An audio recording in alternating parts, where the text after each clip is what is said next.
ظاہری علوم بھی رکھ دیئے، باطنی علوم بھی رکھ دیئے، باطن کے ابتدائی علوم اور باطن کے انتہائی علوم رکھ دیئے انتہائی۔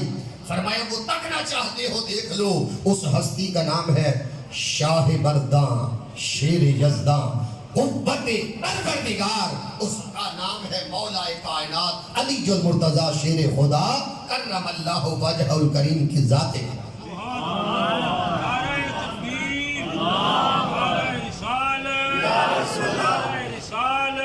جنہیں میرے آقا صلی اللہ علیہ وسلم نے فرمایا انا مدینۃ العلم وعلی بابها فمن اراد العلم فلیات الباب، انا دار الحکمہ وعلی بابها فمن اراد الحکمہ فلیات الباب۔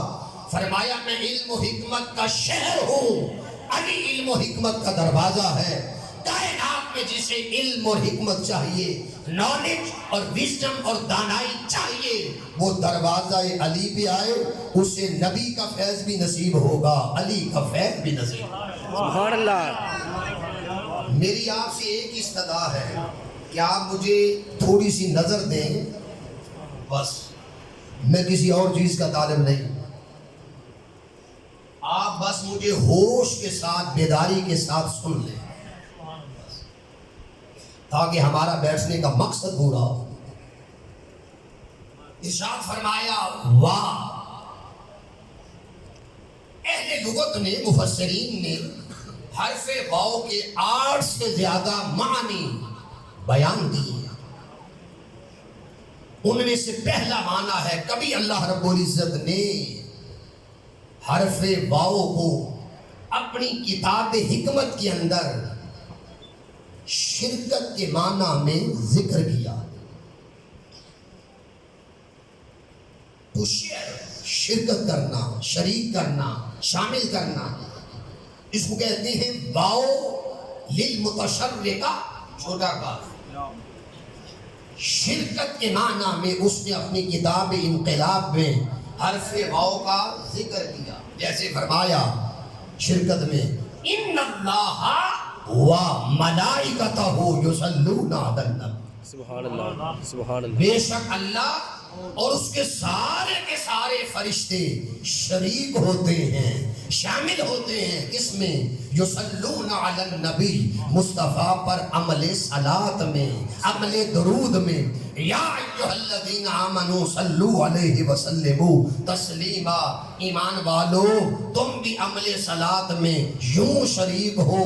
تسلیما مصدر ہے، تنوین کے ساتھ ہے، معنی یہ ہے اس عمل کو یوں کرو کہ حق ادا کر دو، کہ درود و سلام کا عمل یوں دہراؤ کہ زمین پر بسنے والے نوری مخلوق اور پھر پروردگار عالم فرمایا آؤ مل کر مصطفیٰ علیہ السلام کی ذات گرامی پر صلاۃ پڑھیں۔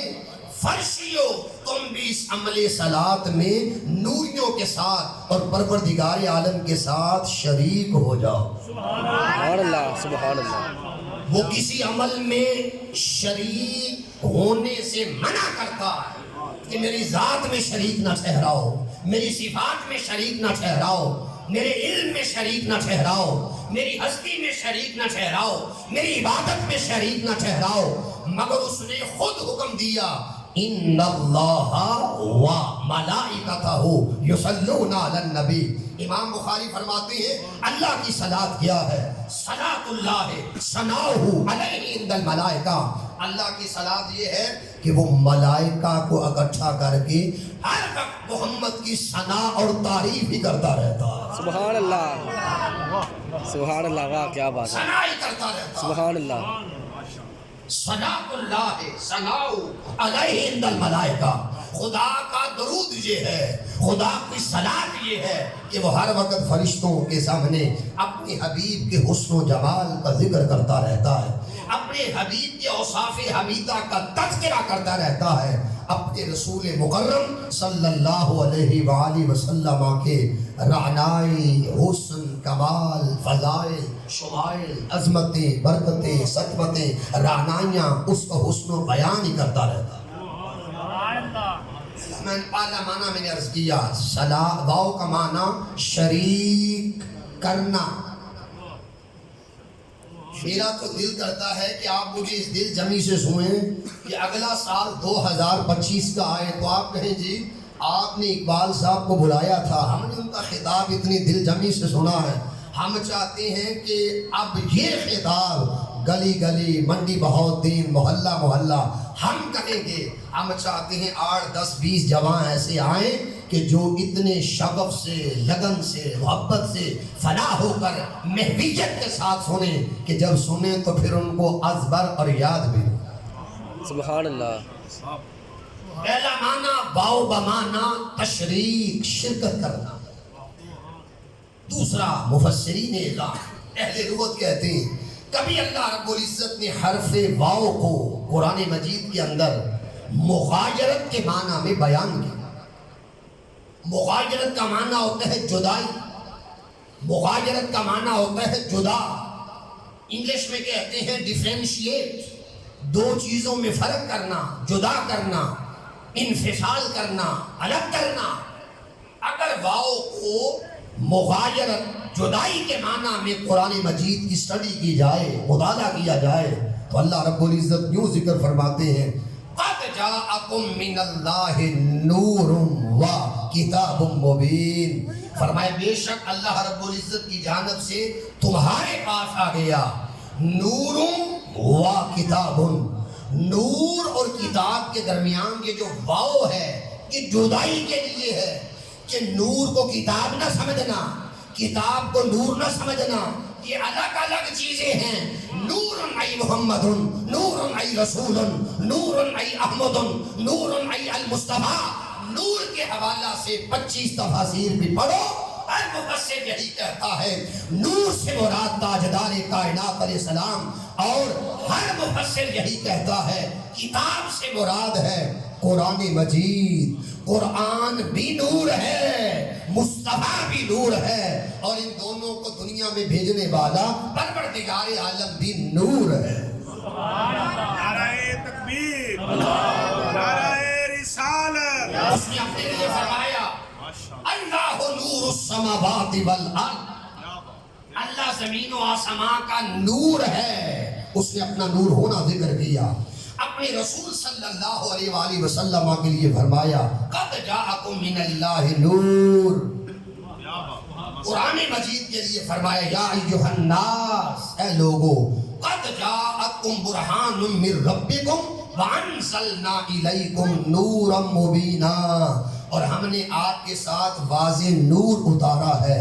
اس نور سے مراد یہ کتاب حکمت، کتاب شفا، کتاب ہدایت، کتاب موعظت، کتاب نصیحت اور کتاب تدبر، کتاب تفکر، ایک کتاب نور قرآن مجید کی، اس سے مراد یہ کتاب۔ دوسرا معنی بیان عرض کر رہا ہوں، کبھی حرف واو کو جدائی کے معنی میں بیان کیا۔ تیسرا معنی کبھی اللہ رب العزت نے حرف واو کو سبب کے معنی میں ذکر کیا۔ میرے بھائیوں، جوانوں، بزرگوں، ہم علم اور شعور کی بزم میں بیٹھے ہوئے ہیں، اور یقین جانیں آپ بس بیداری سے سننے کے بعد پھر ایویلیویشن کریں، تجزیہ کریں۔ جس آیت کو لے کر یہ مقرر چلا، اس کے لفظ، اس کی شراحت، اس کی وضاحت، اس کا پس منظر، اس کا شان نزول، اس کے تحت نکات، یہ کس طرح اپنے مضمون کو مقرر ترتیب دے رہا ہے، یہ ایویلیویشن اسٹڈی کرنا یہ آپ کا حق ہے۔ حرف واو کو اللہ رب العزت نے تیسرا معنی عرض کر رہا ہوں، کبھی پروردگار عالم نے اپنی کتاب کے اندر واو کو کس معنی میں ذکر کیا؟ سبب کے معنی۔ واو مسببہ، سبب، وجہ، ریزن، کاز۔ فرمایا لا اقسم بہذا البلد، میں شہر مکہ کی قسم کھاتا ہوں۔ سبحان اللہ۔ 100 سے زیادہ وجوہات ہیں، 100 سے زیادہ وجوہات ہیں، تعبیرات ہیں، راہیں ہیں، زاویے ہیں، گوشے ہیں، سمتیں ہیں، مقامات ہیں کہ وہ احکم الحاکمین ہو کر اس شہر مکہ کی کیوں قسم اٹھا رہا ہے؟ فرمایا واہ، سبب یہ ہے۔ فرمایا سن لو، اس شہر میں کعبہ بھی ہے، اس شہر میں حتیم بھی ہے، اس شہر میں حرم بھی ہے، اس شہر میں غار حرا بھی ہے، اس شہر میں غار ثور بھی ہے، اس شہر میں جبل رحمت بھی ہے۔ یہ تجارت کا شہر ہے، زیارت کا شہر ہے۔ یہاں حجر اسود بھی ہے، یہاں مزار رحمت بھی ہے، یہاں نبیوں کے مزارات بھی ہے، یہاں مزدلفہ بھی ہے، یہاں مینا بھی ہے، یہاں صفا مروا بھی ہے، یہاں مشعر حرام بھی ہے، یہاں مزدلفہ بھی ہے، جہاں جبل رحمت بھی ہے۔ میں نے عرض کیا یعنی سینکڑوں گوشے ہیں، سمجھتے ہیں کہ خدا اس شہر کی قسم کیوں کھاتا ہے، سبب کیا ہے؟ فرمایا واہ، سبب یہ ہے اندر علم بہذا البلد، مصطفیٰ جب آپ اس شہر مکہ میں چلتے ہیں اور آپ کے مبارک قدم اس سرزمین پر پڑتے ہیں اور مکہ کی ہوائیں آپ کے رخسار کا بوسہ لیتی ہیں اور مکہ کی فضائیں آپ کی زلفوں کا بوسہ لیتی ہیں اور مکہ کی ہوائیں تیرے چہرے کا بوسہ لیتی ہیں، ان فضاؤں میں تیری خوشبو رچ بس جاتی ہے۔ جب تو چلتا ہے خرام ناد ہوتا ہے، احکم الحاکمین تیرے چلنے پر اس شہر مکہ کی قسم اٹھاتا ہے۔ سبحان اللہ، سبحان اللہ، تکبیر، سبحان اللہ، نعرہ رسالت، سبب بیان کیا، سبحان اللہ، سبحان اللہ۔ ریزن، کیا بات، کاز، وجہ، سبب۔ کتنے معنی ہو گئے؟ 3۔ سبحان اللہ۔ چوتھا معنی سننا، اور اس معنی کو آپ نے پوری توجہ سے سننا۔ اللہ رب العزت نے قرآن مجید میں فرمایا ہم نے کبھی حرف واو کو حال کے معنی میں بیان کیا، توجہ دی ہے، جہاں علم کے دریچے کھل رہے ہوں، جہاں شعور کی کلیاں چڑھ رہی ہوں، جہاں تاجدار کائنات علیہ السلام کے مقام اور شان کا ذکر ہو رہا ہو، وہاں پہ سوچوں کو اونچا رکھو، پاکیزہ جذبے، مقدس نگاہیں، اعلیٰ دماغ، معطر روحیں اور پاکیزہ ماحول کے اندر بیٹھ کر سنو، تاکہ جو جو شان سنے دل پگھلے، جو جو شان سنے روحیں پگھلے، جو جو شان آئے آنکھوں میں نمی پیدا ہو، جو جو شان کا تذکرہ ہو، ہم کہیں کہ مولا کتنی عظمتوں برکتوں والا تو نے ہمیں رسول عطا کیا ہے کہ جس کو یہ شانیں، عظمتیں، رعنائیاں، حسن و کمال کی خیرات عطا کی۔ کبھی اللہ رب العزت نے حرف واو کو کس معنی میں ذکر کیا؟ عرض کر رہا ہوں حال، اسے واو حالیہ بھی کہتے ہیں، حالیہ۔ آپ کہیں جی کیا معنی؟ معنی یہ ہے، فرمایا واہ، اور اس حال میں وجدہ کا ہم نے آپ کو پایا، ضالن فہدا، اپنی محبت میں بڑا ہوا پھر راہ عطا کر دے۔ بڑی توجہ کا طالب ہو، علم اور شعور کی اتھاہ گہرائیوں سے موتی 3 لے کر آ رہا ہوں، توجہ۔ اس مقام پر لوگ آئے، کئی پھسل گئے، انہوں نے رسول علیہ السلام کی تعظیم، توقیر، مقام، عزت کا لحاظ نہ رکھا اور ترجمہ کوئی شو کوئی کر دیا۔